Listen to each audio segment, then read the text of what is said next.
Subhanallah. Allah. Ya Allah. Allah.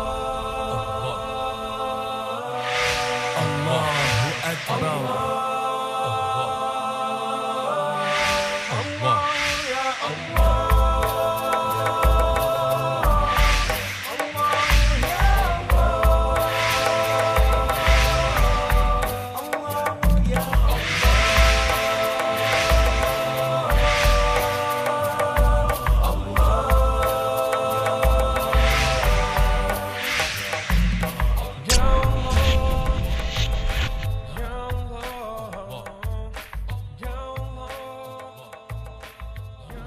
Assalamu alaikum, and welcome to the World of Islam, coming to you from Baltimore, Maryland, here in the United States of America.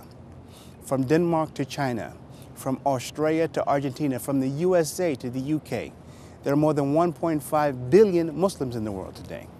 The religion of Islam is the fastest growing religion on earth, but unfortunately, the true nature of Islam is often misunderstood and misrepresented. So I invite you to join me as I travel throughout the world of Islam and give you the opportunity to know the truth about Islam and the truth about Muslims. You are now entering the world of Islam. I'm joined now by one of my brothers in Islam, Brother Omar Smith. Assalamu alaikum. Wa alaikum assalam wa rahmatullahi. And I thank you for agreeing to sit with us and kind of contribute to this narrative of what Islam is like here in the United States of America. Brother Omar, I understand you come from a Muslim family, so I just would like you to talk a bit about your family and just talk about your own personal journey to Islam. My father is actually a native of the Washington, D.C. area and converted to Islam in 1969 at the Islamic Center of Washington, D.C., located in downtown D.C. My mother immigrated with her father, my grandfather, from the Islamic Republic of Pakistan to the United States when he came and was dispatched with the embassy here in Washington, D.C. They met and were married, and I was born and we grew up in Richmond, Virginia. I grew up in Richmond, Virginia, which is about 2.5 hours south of here in Baltimore. When I grew up, actually, we weren't fortunate enough at that time period to have any established masajid, any masjid, in which we could perform our daily prayers, our Jumu'ah,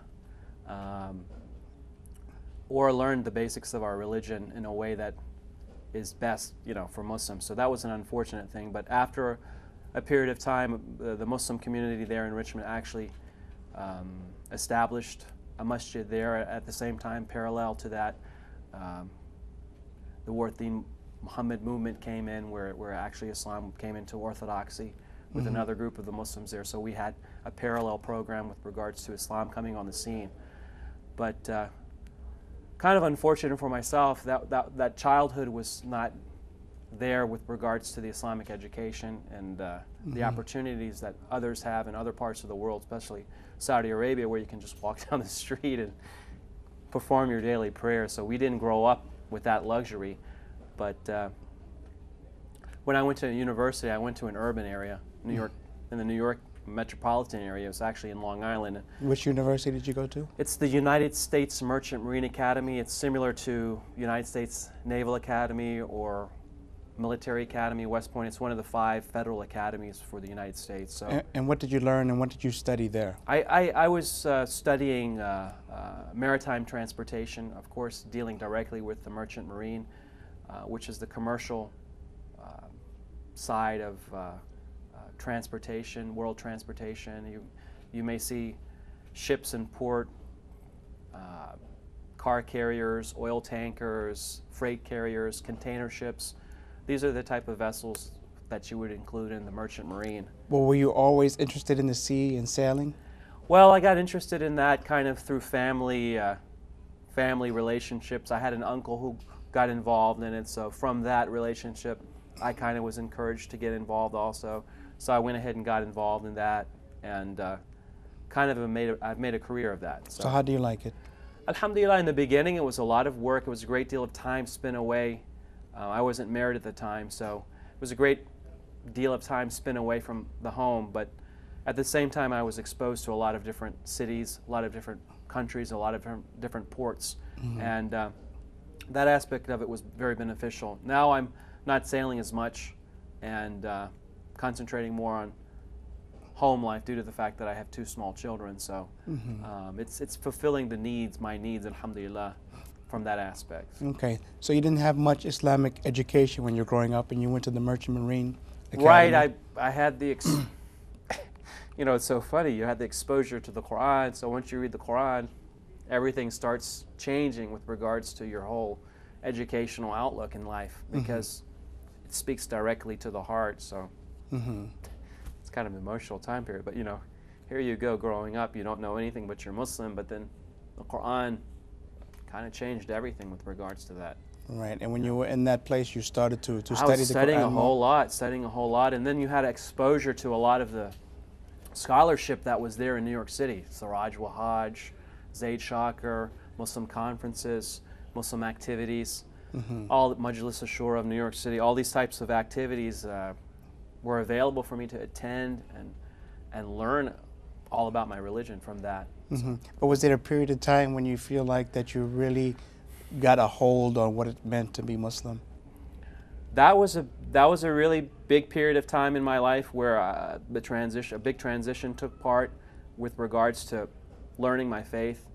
Also after that, though, the time period when I was actually had the opportunity to study in Saudi Arabia, that was a very special time period in the sense that... And when was that?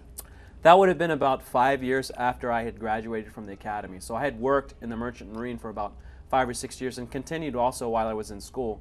But that period, it was a very big period with regards to, you know, there's no, you know, the identity is totally solidified from that aspect of having been in the heartland of so close to the Kaaba. But what was your motivation to go there and go to Saudi Arabia? The motivation comes from the time period when I had started the learning process and the practicing process, and wanting to actually try to figure out and learn, and I'm still in that process now, what this revelation means in the Arabic language, Lughat al-Arabiya.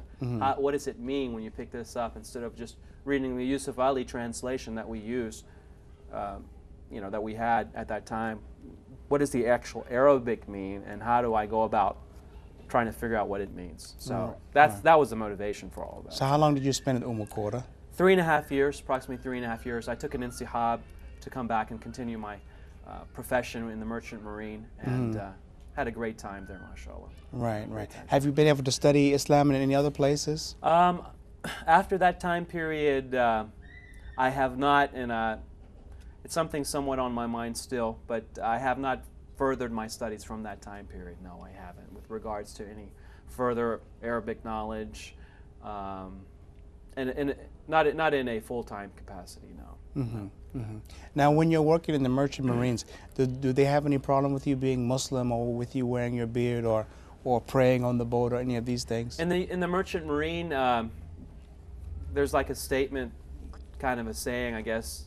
We're all in the same boat. We're all in the same boat. You know what I'm saying? So there's kind of a cordiality with workers, because you're kind of alone and you're away from the world. So when you're in the middle of the ocean, you know, so there is some camaraderie that is there. With regards to the prayer, basically, most of the time you pray in your room. Sometimes you may have to pray on the bridge, so you'll have to speak with the captain with regards to that. And there hasn't been so many problems that I've faced with regards to actual discrimination from workers or from the captain, or, you know, that's one of the things, you know, the good things of America that people aren't aware of. You know, there usually isn't so much direct discrimination. There was a situation one time where the captain told me not to pray, and I was praying